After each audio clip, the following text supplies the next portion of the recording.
ராஜ்யசபா எம்பியாக மாநிமா தலைவர் கமல்ஹாசனின் நாடாளுமன்ற கன்னி பேச்சு குறித்து மக்கள் குரல் பகுதியில் எழுப்பப்பட்ட கேள்விகளுக்கு திருவள்ளூர் மாவட்டம் பொன்னேரி மக்கள் தெரிவித்த கருத்துக்களை பார்க்கலாம்.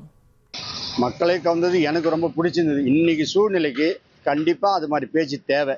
இன்னைக்கு காலகட்டத்தில் கமல்ஹாசன் பேசுறது நல்ல கருத்து, உண்மையான கருத்து, நாட்டுக்கு தேவையான கருத்து.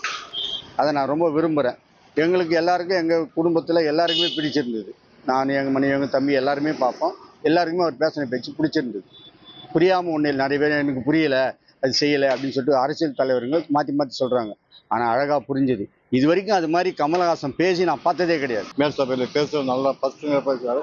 அருமையான பேச்சு, தமிழ்நாட்டுக்கு உகந்த பேச்சு. நம்ம இந்த மாதிரி பேசுறது எந்த நடிகரும் கிடையாது. அதனால் இதை நல்லா பாராட்டலாம். எல்லாம் தமிழ்நாட்டில் நல்ல பெயர் வாங்கி கொடுத்தாருங்கிறது என்னுடைய பெருமை. நிர்மலா சீதாராமன் தமிழை குறித்து தமிழ் ஒரு பிச்சை எடுக்க கூட உதவாது என்ற மாதிரி பேசினாங்க. அதுக்கு அவர் சரியான பதில் கொடுத்தாரு. அவங்களுக்கு நல்லா இருந்தது அவருடைய பேச்சு. எல்லாம் அதே நேரத்தில் அவரை மாநிலங்கள் அவைக்கு அனுப்பின தலைமையும் ஸ்டாலினையும் புகழ்ந்து பேசினார், நன்றி சொன்னார். அது மாதிரி தமிழை குறித்து அவர் பேசுனதை சிறப்பாக பேசினாரு. நிர்மலா சீதாராமன் அவங்க இருக்காங்கல்ல, அவங்க தமிழை பற்றி பேசியிருந்தாங்க. தமிழ் கூட பிச்சை எடுக்க கூட உதவாது அப்படின்னு அந்த ஒரு வார்த்தை ரொம்ப எப்படி சொல்றது, நம்ம பிறந்த தாய்மொழியே பிறந்தது ஃபர்ஸ்ட் தமிழ் தான். ஆனால் அது அவங்களே அதை கொச்சைப்படுத்தி பேசும்போது ரொம்ப ஆனால் கமல் சார் சூப்பராக அதை எடுத்து சொல்லியிருந்தாரு, நல்லா சொல்லியிருந்தாரு.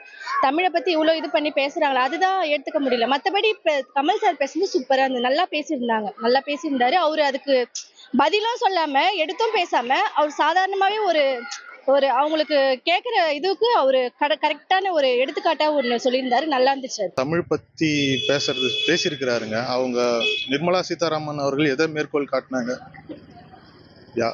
ஏற்கனவே பெரியார் சொன்னதை சொன்னாங்க. அதுக்கான பதிலா இது இருக்கிற மாதிரியே தெரியல. ஏதோ 19 ஏதோ ஒன்று அடிச்சுட்டு போயிருக்காரு கமல்ஹாசன்.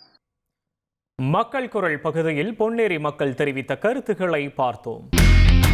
இனி செல்லும் இடமெல்லாம் செய்தி. தந்தி டிவியின் வாட்ஸ்அப் சேனலை ஃபாலோ பண்ணினா செல்ல இருக்கும் இடமெல்லாம் செய்தி. இதோ QR கோட், இப்பவே ஸ்கேன் பண்ணுங்க, ஃபாலோ பண்ணுங்க.